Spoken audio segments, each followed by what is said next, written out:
previous chapter has been regarding Mrs. Ackroyd, that is Cecil Ackroyd, and this chapter will be regarding Geoffrey Raymond. Right?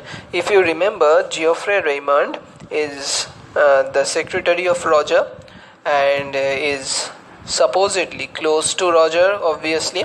And what we will find here is that the testimony of Raymond will be found out in this chapter. Clear? As in the previous chapter we have seen that Cecil Ackroyd has mentioned that the things that she has come to know. Firstly, she has come to know about the will, right? She knew about the will, and that made her, and she was caught by Ursula Born and then in others. What we see here is that this gives a financial angle, okay, in the previous chapter. In this case, this financial angle is very, very important, right? This financial angle is important from the point of view that because number one, Ackroyd's money was stolen, though it was a very less amount, but the money was stolen. And for that context, what we see here is that this chapter is important from the perspective of the monetary gain, also from the point of view of the financial dealings and the will that was made. Okay, so Geoffrey Raymond is the manager. He is well aware of the things that needs to be dealt with. Clear? So the afternoon, after he sees Mrs. Ackroyd, Dr. Sheaford comes home and Caroline informs that Geoffrey Raymond has left. He was looking for Poirot. Okay, so what we see here is that this doctor has been, the investigator has been helping him in the investigation. But what we also see here is that this investigation needs to be solved from another point of view than from the point of view of this person only. Okay, so Dr. Sheaford is analyzing the situations. He is getting us to know the informations about, for example, about Ursula Born and also about Mrs. Ackroyd. But when he comes back, he comes to know that Caroline tells him that Geoffrey Raymond was searching for Poirot. Okay, Poirot has just returned to his home, which is added by Caroline, and what we see here is that she suggests that Sheaford should go over to tell Poirot that Raymond is looking for him. But what we see here is that Sheaford refuses to do so. So the plot is surrounded in such a way where Raymond comes to Caroline's house, that is Dr. Sheaford's house, in order to search for Poirot, but Poirot was not there. And what we see here is that Poirot was not there, but Poirot has returned now, and Geoffrey Raymond has left by then. So Caroline is asking Dr. Sheaford to go and inform Poirot that Raymond was looking for him. Clear? But what we see here is that Sheaford is not willing to do so. So what we see here is that then Caroline gives him a pot of jam which supposedly she has promised to give Poirot. Okay, so she tells Sheaford casually that while he is over there, she should tell Poirot that the boots are black. Clear? So the information that is from the previous chapter. So what we see here is that Caroline has always been a great source of information, and Caroline clearly wants Dr. Sheaford to tell Poirot about the color of the boot as soon as possible. Okay, so this is through she wants Dr. Sheaford to tell all those information. Okay, but as soon but does but Sheaford does not seem to want to go to tell him herself. Okay, or she is not willing to go herself. Okay, so she sends Shepherd supposedly to deliver a pot of jam by making an excuse. So what we find here is that this text is in such a situation where we find Dr. Shepherd is a bit hesitant. Shepherd is a bit hesitant about his own information. Okay, so Shepherd is not willing to go in for going in to give the information. But what we see here is that Caroline is much more clever than anyone else. She makes an excuse through which she is willing to give the information or the pass on the information to this person, that is the detective. Okay, for that matter, what we see, Shepherd has to go in order to give that jam. What we see here is that at Poirot's house, Shepherd presents Poirot with the jam and tells him about his conversation with Mrs. Ackroyd. What we see here is that Poirot is interested in this information. Okay, but what we will see here is that he is not very excited. Clear? So if I read this section, you will see he never took that very seriously. Did we, my friend? It was patently an excuse trumped in a hurry by a woman who felt it urgent explain her presence. So what we see here is that the English people, that is Poirot, I had handed over the pot, medley jar and the Mademoiselle Caroline. So what we see here is that all these sections are being, you think she went to meet someone up. Poirot is saying, I do. So do I said thoughtfully.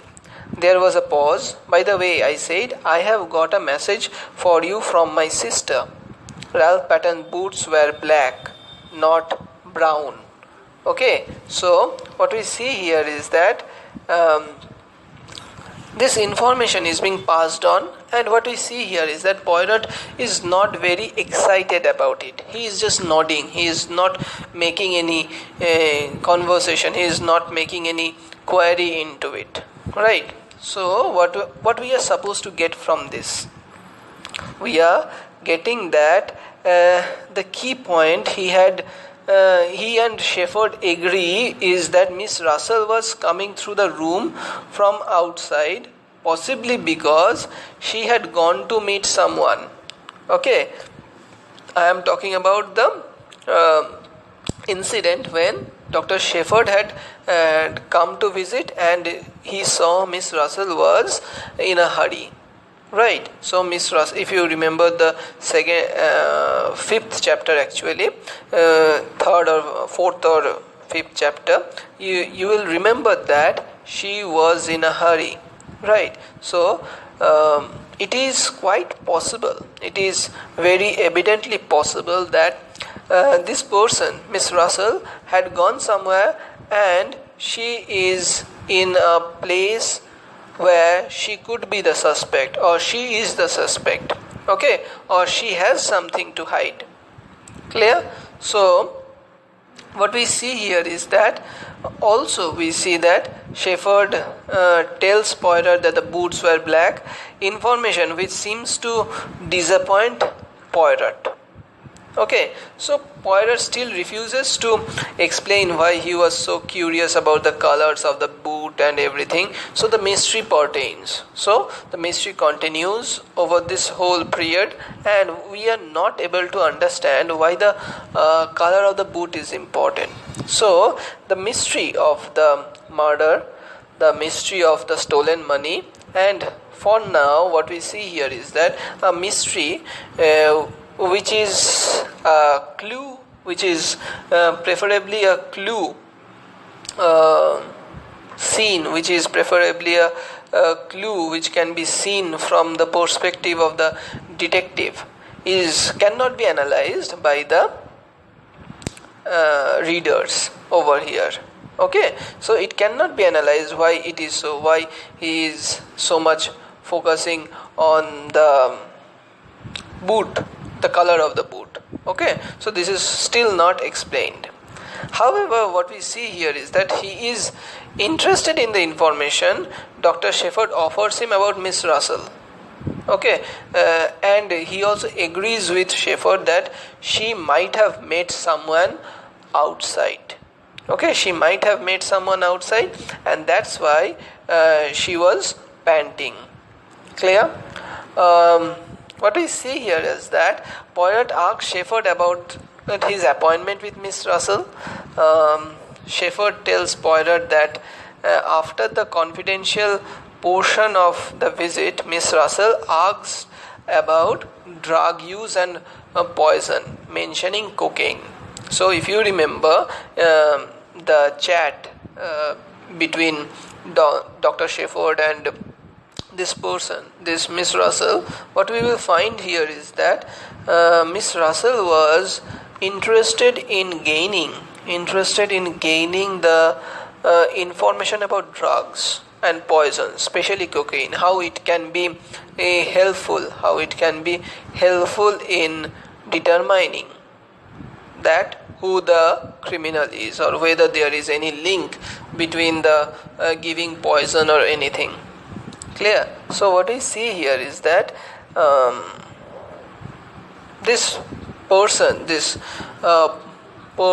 in a situation where might have something to hide.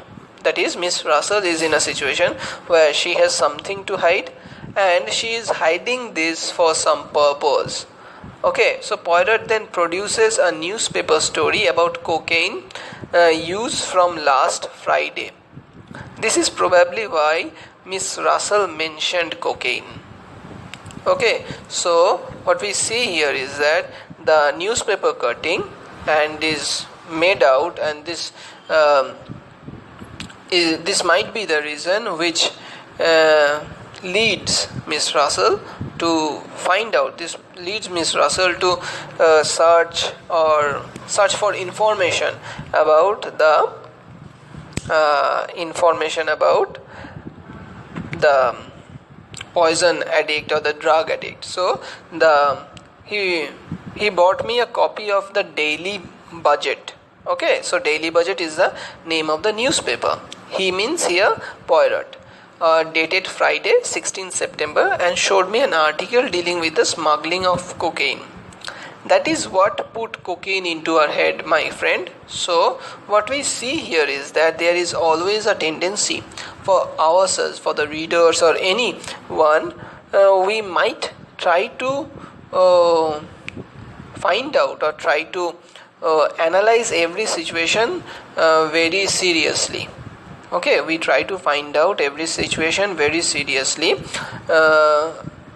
in a mystery case, right? Because we are always trying to find out what it is, we are always trying to find out what might be the story behind it. Okay, so what we see here is that this story is being presented as such that Miss Russell had some inclination about drugs or poison, right? Because, and we are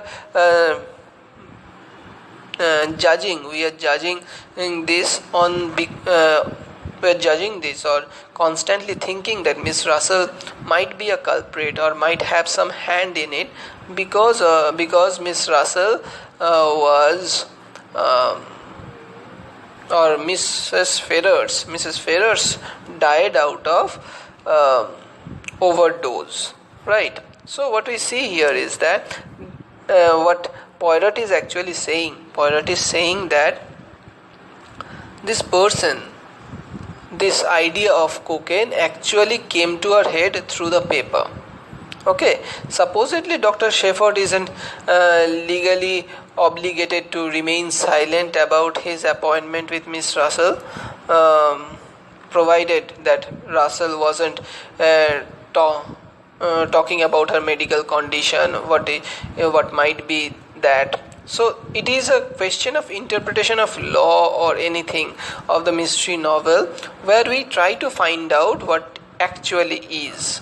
Okay, what actually might be the case. So Poirot is of the belief that she was reading in the newspaper about cocaine, and that led her to ask about it. So in the meantime, um, Geoffrey Raymond arrives at Poirot's house, explaining that he is anxious to catch Poirot. Catch Poirot in means that get talk to Poirot. Okay, he has, because he has some confession. He has a confession to make before Roger Ackroyd's will was opened. Okay, he was in debt. So what we see here is that. Um, this person is out of guilt, maybe out of the statement that Poirot made, that you people are hiding something, every one of you is hiding something, right? So Raymond arrives in order to confess what he was hiding. Clear? So what we see here is that again the financial angle to it. Okay, so he says that um, uh, what we see before the will was made, uh, as I say, it is nothing consequence, just this: I was in debt badly, and that legacy came in the nick of time. £500 puts me on my feet again with a little to spare. So the £500 that has been left to him by Roger is actually helping him to stand up in his feet, is actually helping him in order to stand up on his feet, to get out of his debt, and uh, to, more importantly, what we see is here is that he also has a financial angle to it. Catechise means to instruct someone. Okay, mainly in the principles of Christianity, or the any by means of question and answer. Okay, so what we see here is that it is an instruction through the mode of question and answer. So what we see here is that everyone, as Poirot has mentioned before, everyone has something to hide. And now, first of all, in previous chapter, Mrs. Ackroyd has confessed, and now Raymond is now is giving the information. In the previous chapter, Mrs. Ackroyd has confessed, and now Raymond is confessing that he is of the belief that this will is actually helpful for him, because little would be remaining with him. So he smiled at both of us with the engaging frankness that made him such a likable youngster. You know how it is, suspicious looking policemen don't like to admit you were hard up for money. Think it will look bad for them, but I was fool, really, because Blunt and I were in the billiard room from 9:45 onwards. So remember the time. So Blunt and Raymond was there in the room. Okay. So I have got a watertight alibi and nothing to fear.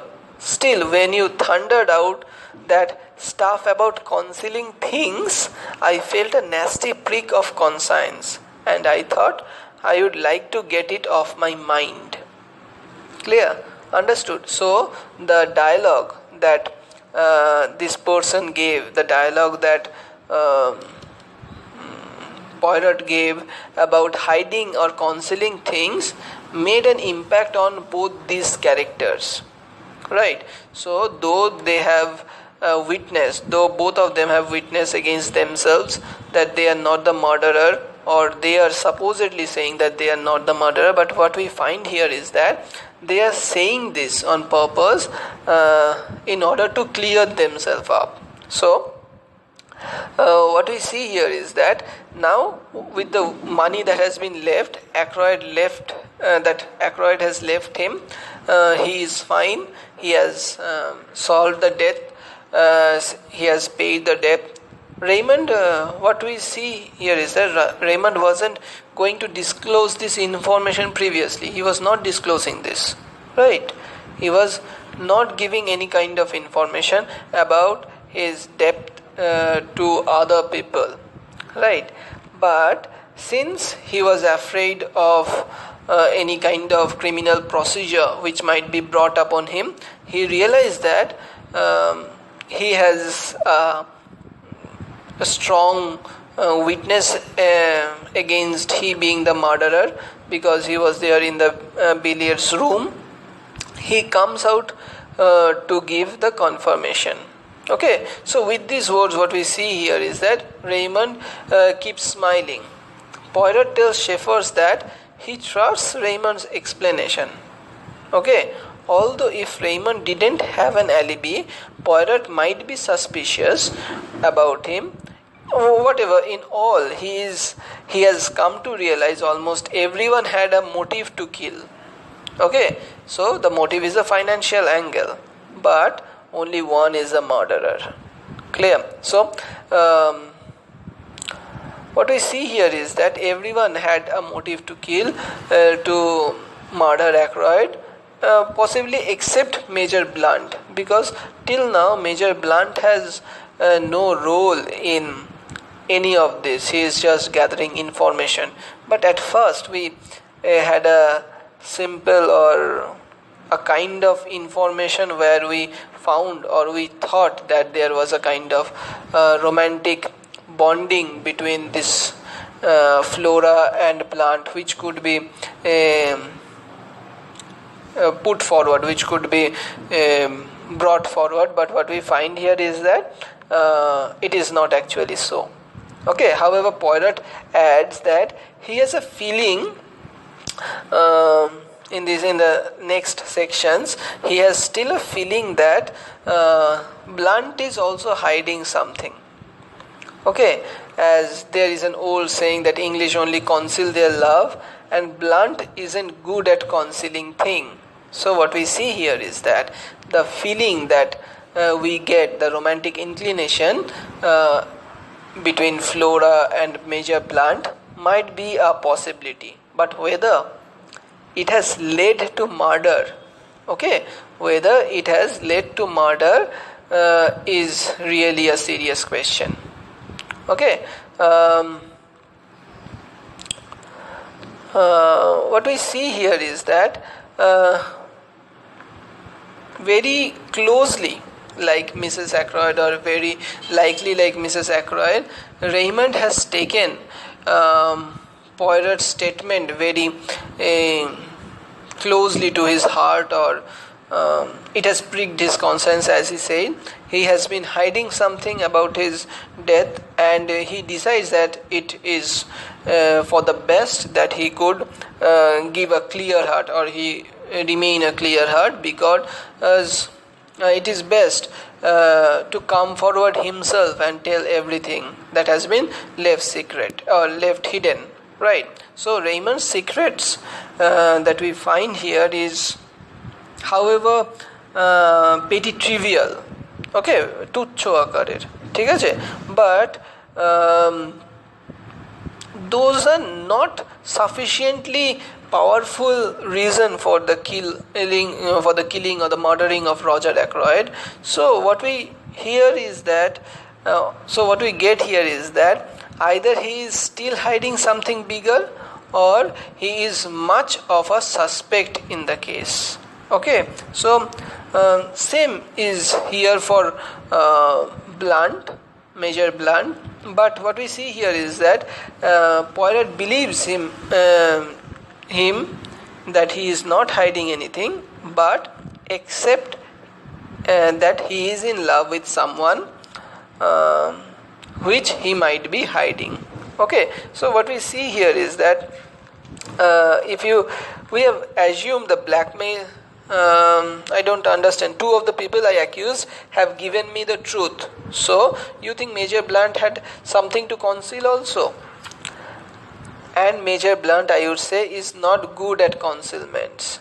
Okay, so Englishmen conceal only of a thing they love.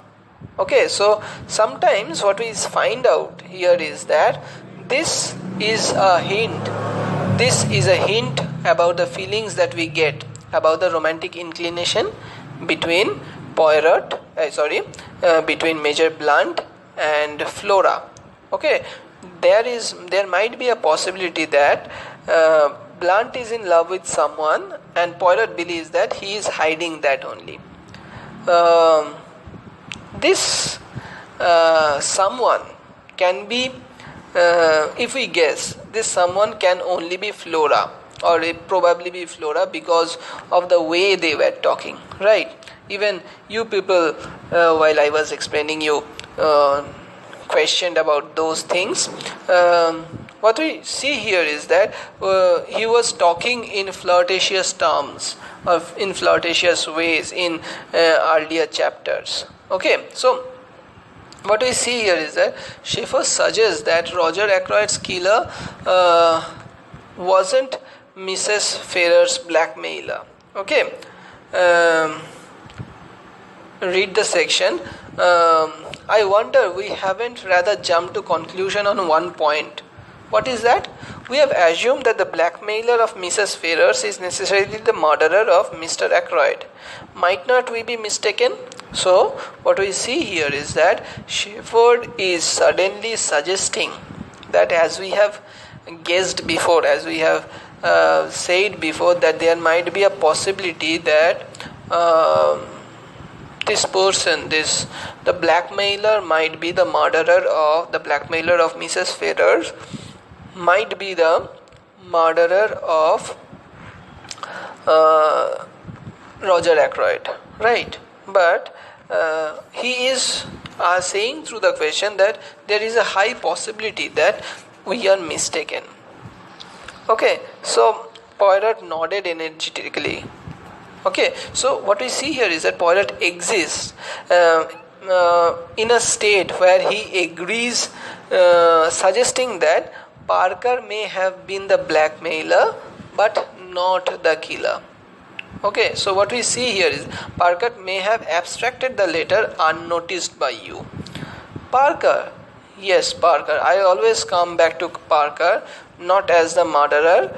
No, he did not commit the murder, but who is more suitable than he as the mysterious scoundrel who terrorized Mrs. Ferrers? Okay, so I admitted Parker might have taken the letter. It wasn't till later that I noticed it was gone. So Sheaford is saying that Sheaford remembers that what we see here is that Parker, they are of the belief that Parker might have been the blackmailer and he might have removed the letter, but he is not the killer.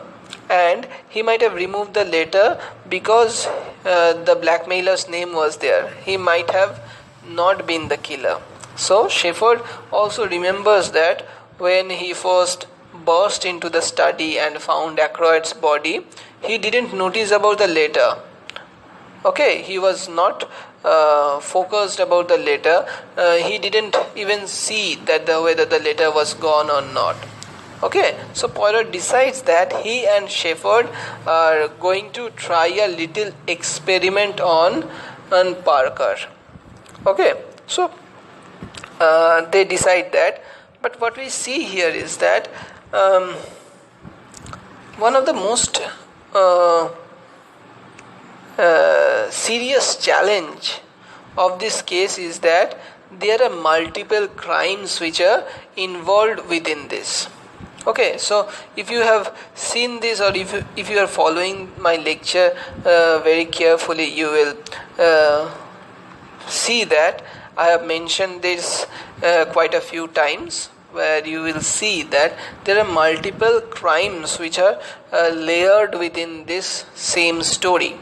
Okay, though it is the murder of Roger Ackroyd which is the main crime which we are investigating, but linked with this main crime, we find that there is theft, right? The money that was stolen from the study, there is this murder obviously, and also the blackmail that was being done of Mrs. Ferrars, right? Mrs. Ferrars was blackmailed, right? So what we see here is that there are there is a possibility that there are multiple people who are involved within this, but there is also a possibility that a single person is involved in all the three cases. So what we see here is that although it would feel, or it would seem that they make sense, that the crimes are connected, there is no guarantee that they are by the same person, or that they are connected in a casual or coherent way. So we have to analyze, or for a detective, he needs to analyze from both perspectives, whether it is the same person who is doing all the crimes, or it is different person who are involved in different cases. So what we see here is to find out, to get clear of Parker, as we are into the falling action, or we are into the falling curve of the story. What we see here is that each and every person needs to be solved, but in a mystery, the solution will not come until the last section, until the last or second last chapter, as in case with this text also. But we need to clear one character, right? One by one character. So what we find here is that at Farnley, Poirot and Shefford greet Flora, and Poirot tells her that they are going to test Parker's innocence, whether he is involved within this case or not. Poirot then greets Parker and explains that he wants Parker's help testing whether it is possible to hear voices from the terrace outside the study window. Clear? Because Major Blunt was there. He was hearing the voices, right? Whether it is possible to hear voices from the terrace outside the study window. He asks Parker to fetch a tray so that they can reenact the scene and everything. So he asks Parker to get the tray. Parker does so and stops outside the study, and Flora tells him Mr. Ackroyd does not want to be disturbed, just as she did on the night of the murder, right? So Parker nods and says, very good. Poirot notices that Parker has brought 2 glasses. Poirot was testing in this situation how one acts. So what we see here is that Parker, when he is being asked why he has brought 2 glasses, Parker claims that he did the same on the night of the murder, since he always brings 2 glasses. Poirot thanks Parker, and what we see here is that though he questions again, he asks, by the way, Parker, are you sure that there were 2 glasses on the tray that evening? Who was that second one for?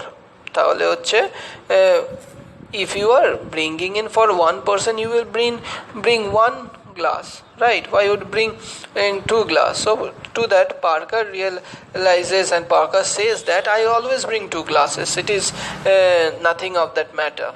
Okay. To that, Parker withdrew, dignified to the last bit. So what we see here is that it is not necessary that you should, he said, but tell me, were there indeed 2 glasses on Parker's tray? So, has your experiment been successful? She asked. That is, Flora is asking Parker asking Poirot whether Parker's experiment is successful or not. To which Poirot smiled and said that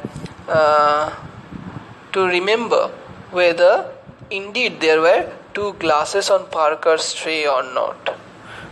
Okay, Flora wrinkled her brows a minute, and he said that she can't remember. I think there were. Is it the object of your experiment? She asked the detective about that. So what we see here is that Poirot, after discussing or testing Parker, they are now discussing. Okay, so Dr. Sheaford and Flora ask Poirot what he is up to, or what he is actually trying to find out. To that, Poirot explains that he asked about the glasses because one must say something. He says he has learned something he has been curious about for a while. Okay, so what it is? He says that whether Parker spoke the truth, one must say something. He remarked that particular question did as well as another. Okay, and what he says, at any rate, my friend, he says seriously, I know now something I wanted to know. Leave it at that. So he is again not explaining what he is doing. Okay, so what we see here is that he is again taking an upper hand. He is now again taking an upper hand in this story, where he wants to solve the case, where he wants to do little experiments in order to gather information about what might happen and what might be the case that have happened. Right. So Poirot convinces his suspects, that is Parker, to help him solve the case. But also the suspects are Flora and Dr. Shefford. Right. So Poirot convinces them to solve the case also. But he is not clear about what exactly he is using them for in this little experiment. Okay. For example, at the end of the chapter, as I said just now, Poirot will only say that he has learned something. So what we see here is that the whole truth that we deal with, I will explain. I am dealing with the last section only. So what he says here is that I know now something.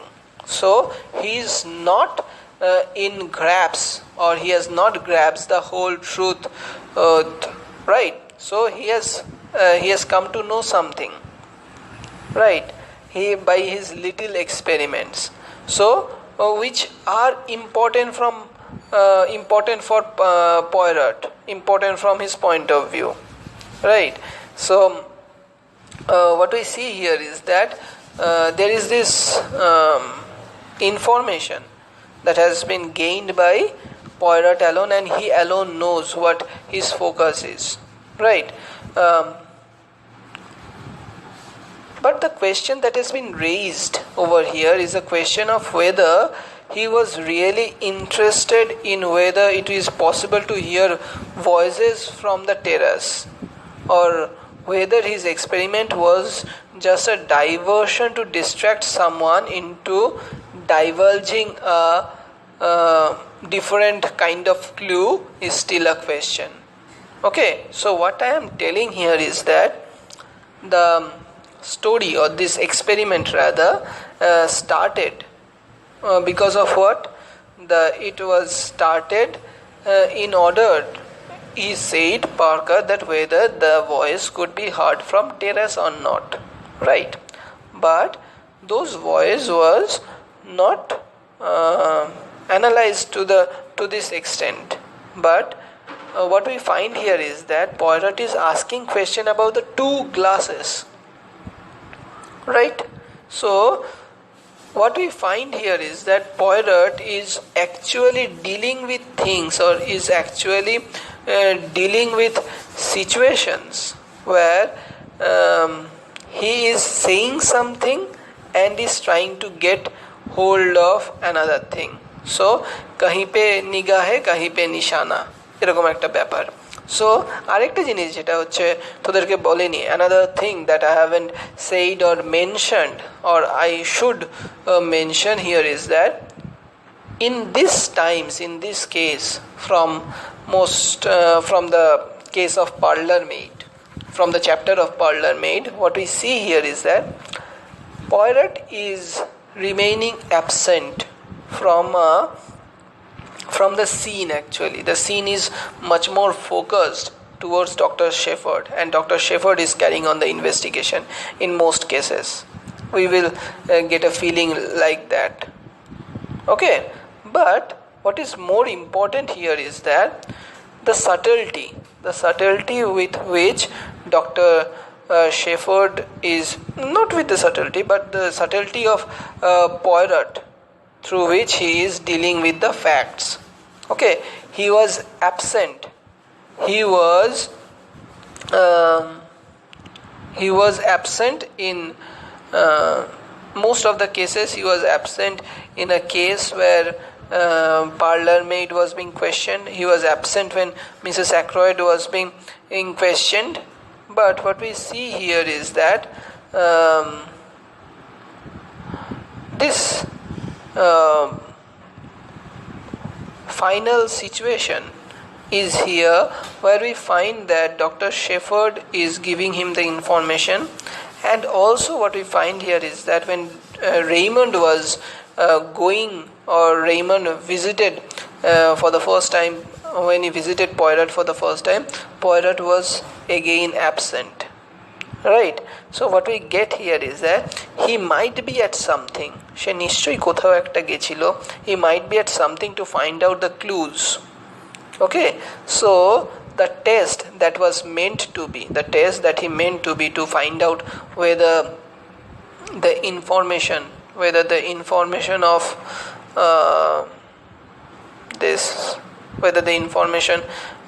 or the fact that he could be listened, or the conversation could be heard from the terrace or not, is not in question now. He is not questioning, right? But what he is actually questioning? He is questioning whether he brought two glasses. Why would one bring two glasses? Because he might have thought or heard that there are two people already inside. So what we find here is that Parker might be again hiding something, and over that Flora could not remember whether there were two glasses or not, right?